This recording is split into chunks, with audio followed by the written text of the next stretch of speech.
At 21 years old, my mother-in-law packed my belongings into black trash bags and placed them outside the door, clearly stating that I had no right to this house. I did not shed tears nor did I beg. I gathered my dignity and left with a smile. 3 months later, my mother's 44 anxious calls delivered Time's verdict. Pick up your things and get out. You have no right to this house. My mother-in-law said it in a clear, steady voice. I was 21 years old. My clothes, shoes, even my old college textbooks had been stuffed into black trash bags and set outside the front door. They were sitting in the driveway. I could see the curtains in the neighbor's windows shifting slightly. I said, "Are you serious?" She replied, "Absolutely. You pulled my son away from me. You're not living here anymore.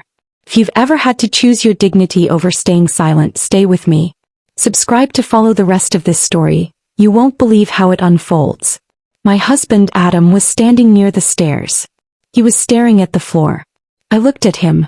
"Are you going to say anything?" He said, "Maybe it's better if you just go for a while." For a while. I let out a short laugh. "You stuffed all my clothes into trash bags and left them outside and you're saying for a while?" My mother-in-law opened the door wider and said, "Don't start drama. Just leave." I didn't cry. I didn't beg. I picked up each bag and placed it in the trunk of my car. As I lifted the last one, I looked her straight in the eyes and said, "You don't get to decide my worth." She gave a small laugh. "We'll see." I smiled and drove away. Inside, I felt cracked in half, but I didn't give her a single tear. That night, I slept on my friend's couch. The next morning, I went to Walmart and bought basic necessities: shampoo, a toothbrush, a cheap set of towels. Then I grabbed a coffee from a drive-thru and called my mom. "Mom, I'm fine," I said. "Fine," she shot back. "Your mother-in-law threw you out of the house." "I'm okay. I just need a place for a few days." She was quiet for a moment, then said, "That woman is never going to accept you." "I'm not going to force her to," I replied. The next few days were chaos. Adam called twice. The first time he said, "Mom was upset. You could have tried to understand her." "Understand her?" I said. "She put my stuff in garbage bags. She feels like you're controlling me." I hung up. The second time he said, "Come back. Just apologize." "For what?" I asked. "Just say sorry." "I didn't do anything." He went silent. Then he said, "Then maybe we need a break." "We already have one," I replied. We had only been married 11 months. From the beginning, my mother-in-law didn't like me. She always said, "You're too young. You don't understand marriage."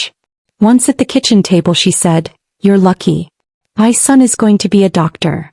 I laughed and said, "We're both lucky." She shook her head. "No. You more than him."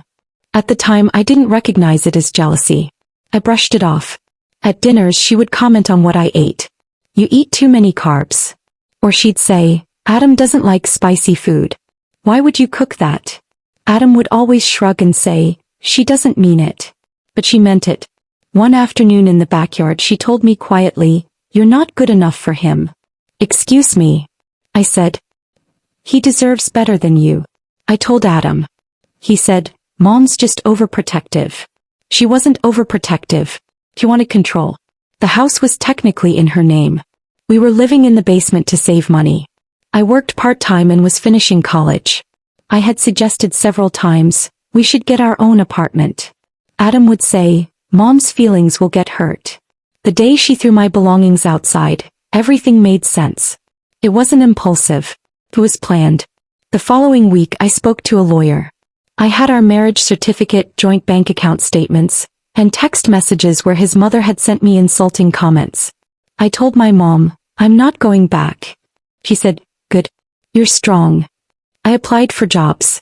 Within 3 weeks I landed a full-time position at a medical office. I signed a lease for a small studio apartment. The first night I slept on a mattress on the floor. The walls were bare but it was mine. One day Adam texted, "Mom says you're overreacting." I responded, "We're filing for separation." He called immediately. "Are you serious?" "Yes." "Over one fight?" "It wasn't one fight. It was a pattern."